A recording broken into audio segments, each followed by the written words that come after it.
Admittedly, in preparation for today's hearing, I had a lot of reflection about my start in life. I started out in foster care and was adopted, and know that my birth mother was under a lot of pressure to have an abortion. And thankfully for me, she didn't. I know that my biological father had pressured her to do so, and she chose an adoption. So I fast forward and think about the world we live in today with drugs like Mifepristone and wonder if it had existed then, would the outcome for me have been different? I would like to think that my birth mother would have still chosen to have an adoption, but I've seen some of the horrors of men who are trying to use the drug to end pregnancies against the will of the woman that they give the drug to. And I'm going to go through a couple of examples to prove that this is a real-life situation. Example one, according to a criminal complaint filed in the U.S. District Court in the Southern District of Texas, Christopher Cooperrider murdered his next-door neighbor's unborn child, who he fathered in 2025. Cooperrider obtained Mifepristone via online pharmacy and gave her these drugs without her knowledge by lacing it in her hot chocolate.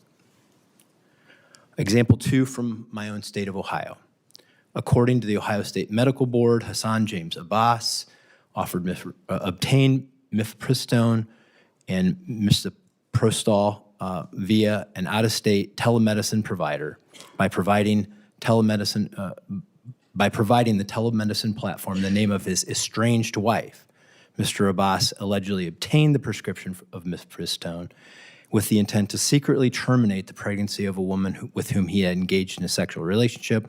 Public reporting alleges that Mr. Abbas spiked the beverage with the abortion drug without the woman's knowledge, and she didn't consume the beverage. And then later, Mr. Abbas waited until she was asleep, held the woman down, and forced her to consume the drug. That's not the choice of a woman. This is not the choice of a woman controlling her own body. This is how an easily obtained drug that can terminate the life of an unborn child can be used to end that life without an individual's, the woman consenting to it. And so I just asked the question, I'll start with you, Attorney General Murrell. How do we stop this? But it seems to me that just requiring an in-person visit before dispensing the drug would stop this. And I want your thought on that.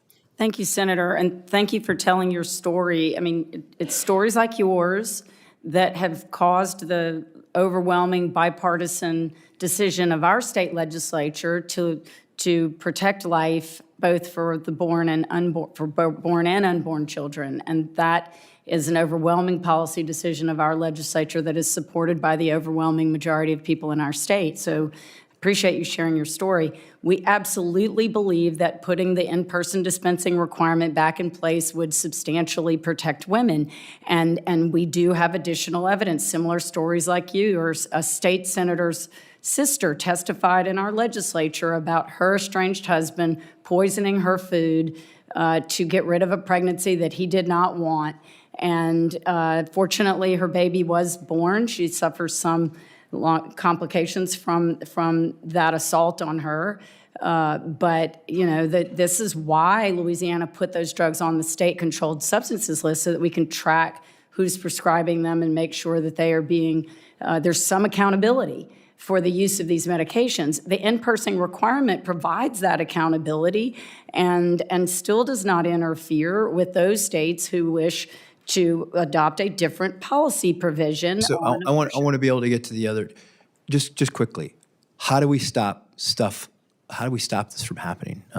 We prosecute those people. Well, I think that we reinstate the REMS or strengthen the REMS, and we enforce the Comstock Act. I think that those are two of the most effective things in order to stop telemedicine abortion.